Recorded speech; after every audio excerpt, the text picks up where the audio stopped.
নমস্কার সকলকে, ডেস্টিনি জার্নিতে স্বাগত। আজকে এই সিরিজের লাস্ট ভিডিও, সেটা হচ্ছে যে শনির গোচর মীন রাশিতে, কুম্ভ রাশি লগ্নে জাতক জাতিকারা এবং মীন রাশি লগ্নে জাতক জাতিকারা কি ধরনের রেজাল্ট আপনারা পেতে পারেন। যদিও আপনারা জানেন এটা একটা সাধারণ আলোচনা বা সূক্ষ্ম বিচারের জন্য অবশ্যই কিন্তু ওভারঅল জন্মছক বিচার করতে হবে। তো কুম্ভ রাশি লগ্নে জাতক জাতিকারা প্রথমত কখনো কখনো তারা মানসিক দোলাচলের মধ্যে থাকবেন। ফ্যামিলির বিষয়ে বা মায়ের শরীর স্বাস্থ্য বিষয়ে কখনো হতাশাজনক পরিস্থিতি তৈরি হতে পারে বা তাদের সাথে ঝামেলা ঝঞ্ঝাট বেঁধে যেতে পারে। পরিশ্রম বিনা কিন্তু কখনোই পারিশ্রমিক আপনার গেইন হবে না। কখনো কখনো হয়তো অপ্রত্যাশিত গেইন আপনি করবেন, কিন্তু তার পাশাপাশি কিন্তু ব্যয়ও থাকবে। এর পাশাপাশি উত্তরাধিকারী সম্পত্তি গেইন আপনি করতে পারেন বা আপনার প্রাপ্তি হতে পারে। যারা স্টুডেন্ট আছেন তাদেরকে বলি, যাদের লোয়ার এডুকেশনে কিন্তু এই সময় মন মতো ফল বা সাফল্য আপনি নাও পেতে পারেন।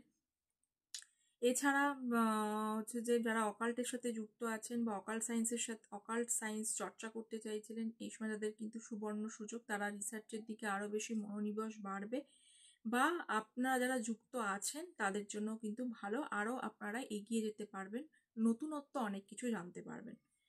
এবার আসি মীন রাশি বা মীন লগ্নে জাতক জাতিকেরা কি ধরনের ফল আশা করতে পারেন।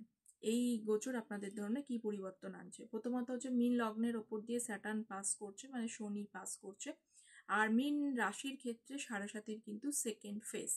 তো আপনার কর্ম ব্যবসা আপনি যেখানেই যুক্ত থাকুন না কেন, সেখানে কিন্তু মোর অরলেস প্রেশার আগের তুলনায় অনেক বেশি বাড়বে। তবে আপনি পরিশ্রম করতে পারলে সেখান থেকে কিন্তু রিওয়ার্ডও আপনার জন্য যথেষ্ট ভালোভাবে ওয়েট করবে। এবং এর পাশাপাশি যেটা বলবো সেটা একটুখানি কেয়ারফুল থাকবেন শত্রুতাজনিত সমস্যা থেকে। শত্রুতাজনিত সমস্যা আপনার হতে পারে। কখনো কখনো এতটাই পরিশ্রম থাকবে আপনার, কিন্তু একটুখানি মেন্টালি ইরিটেটেড হয়ে যেতে পারেন, যে মনে হবে যে একটু বিশ্রামের প্রয়োজন। একাকিত্ব টাইম স্পেন্ড করতে ভালো লাগবে। আধ্যাত্মিকতার দিকে মন থাকলেও পুরোপুরি ফোকাস আপনি করতে পারবেন না। কখনো কখনো ডিসব্যালেন্সিং সিচুয়েশনসও তৈরি হয়ে যাবে। আশেপাশে পরিস্থিতি বা ভাই বোনদের, যদি ভাই বোন থাকে তাদের সাথে হঠাৎ করে মিসকমিউনিকেশন বা ঝঞ্ঝাট ঝামেলাপূর্ণ পরিস্থিতি তৈরি হতে পারে। সেই জন্য কিন্তু বা সেখানে রিলেশনশিপে কিছু ক্রাইসিস আসতে পারে, কনফ্লিক্ট হতে পারে। যারা দাম্পত্য ক্ষেত্রে মানে যারা বিবাহিত তাদেরকে বলবো যে ম্যারেজের দিকটাতেও কিন্তু কখনো কখনো হতাশাজনক পরিস্থিতি, নানাবিধ কারণে কনফ্লিক্ট হতে পারে। যারা বিয়ের চিন্তা করছিলেন তাদের বিয়ের সুযোগ আসলেও কিন্তু কোনো না কোনো বিষয় নিয়ে সেটা ডিলে করতে পারে, বা বিয়ে ফিক্স করবার আগে কিন্তু ভেবে চিনতে বুঝে তবেই কিন্তু সেই জায়গায় এগোনোটা বেশ ভালো এখন অন্তত টাইমটা। আদারওয়াইজ ওভারঅল আপনি পরিশ্রম করতে পারলে কেরিয়ার বিজনেসে সমস্ত ক্ষেত্রে কিন্তু আপনার মানে ভালোর দিকে এগোবে, ধীরে ধীরে উন্নতি লাভ করবে।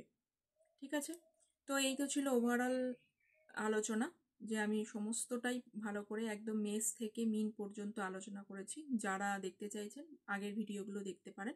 আমার সাথে যারা কন্ট্যাক্ট করতে পারছেন তারা হোয়াটসঅ্যাপে যোগাযোগ করতে পারেন, আর চ্যানেলটা সাবস্ক্রাইব করবেন। দেখা হচ্ছে পরের একটা কোনো টপিক নিয়ে। ততক্ষণ পর্যন্ত ভালো থাকবেন, সুস্থ থাকবেন। নমস্কার।